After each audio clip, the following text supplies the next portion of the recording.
Halo guys, di sini saya akan menjelaskan tentang sistem BOS.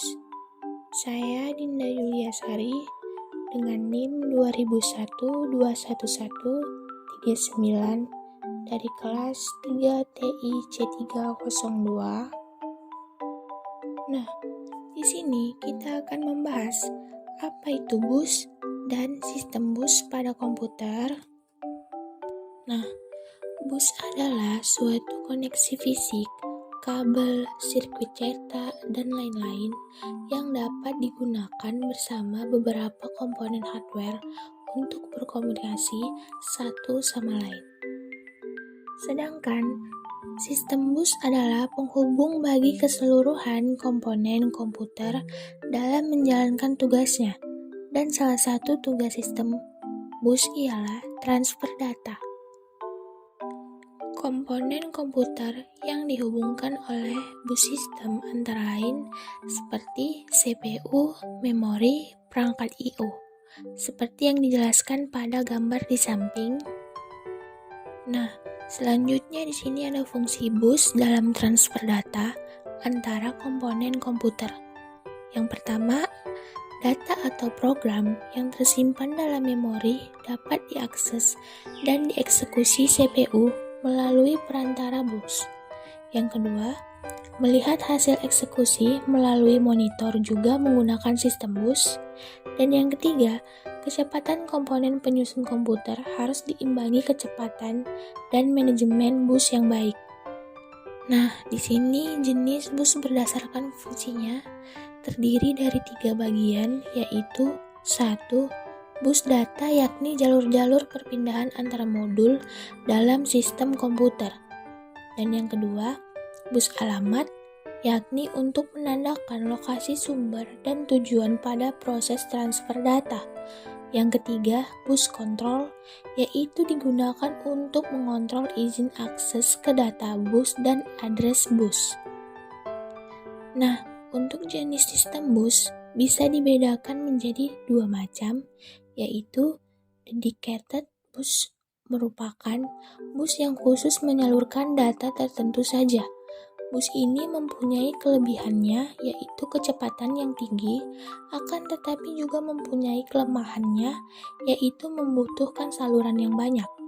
Sedangkan multiplex BOS merupakan BOS yang menyalurkan data melalui informasi yang berbeda, baik itu data, alamat, dan sinyal kontrol dengan cara multiplex. Keunggulan dari BOS ini yaitu tidak memerlukan saluran yang banyak, akan tetapi juga mempunyai kelemahan yaitu kecepatan yang rendah dan perlunya mekanisme yang kompleks untuk mengurangi data yang multiplex. Nah, gambar di depan merupakan struktur interkoneksi. Struktur interkoneksi adalah kumpulan lintasan atau saluran berbagai modul seperti CPU, memori, I/O. Struktur interkoneksi bergantung pada 2 hal, yaitu 1. Jenis data, seperti mikroprosesor atau CPU, berfungsi sebagai pusat pengolahan dan eksekusi data berdasarkan rutin program yang diberikan padanya. CPU mengendalikan seluruh sistem komputer, sehingga sebagai konsekuensinya memiliki koneksi keseluruhan modul yang menjadi bagian sistem komputer. Untuk selanjutnya, memori. Umumnya terdiri atas N word memori dengan panjang yang sama. Masing-masing word diberi alamat numerik yang unik, 0, 1, 2, N, dan seterusnya. Word dapat dibaca maupun ditulis pada memori dengan kontrol read and write. Lokasi bagi operasi dispesifikasikan oleh sebuah alamat. Seperti gambar yang tertera di depan, itu merupakan memori, I/O, dan CPU. Nah, selanjutnya ada modul I/O. Operasi modul I/O adalah pertukaran data dari dan ke dalam komputer. Berdasarkan pandangan internal, modul I/O dipandang sebagai sebuah memori dengan operasi pembacaan dan penulisan. Modul I/O juga dapat mengirimkan sinyal interrupt. Nah, untuk selanjutnya ada karakteristik pertukaran data.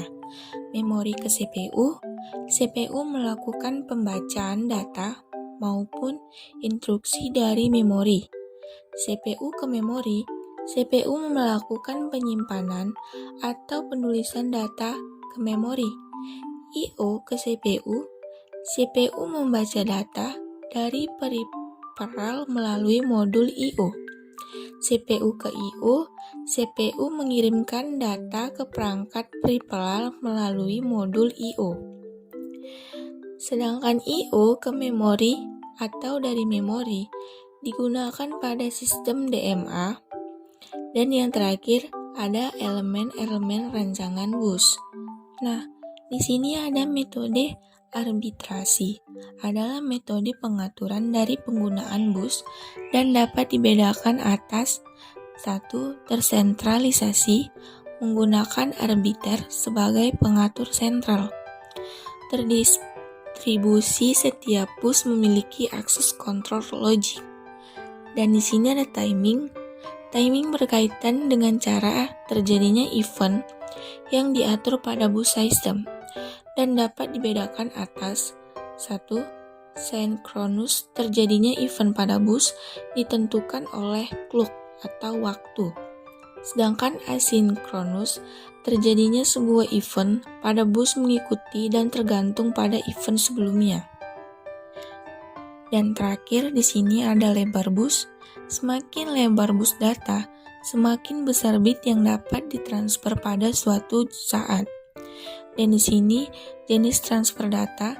Transfer data yang menggunakan bus diantaranya adalah operasi read, operasi write, operasi read modify write, operasi read after write, operasi block.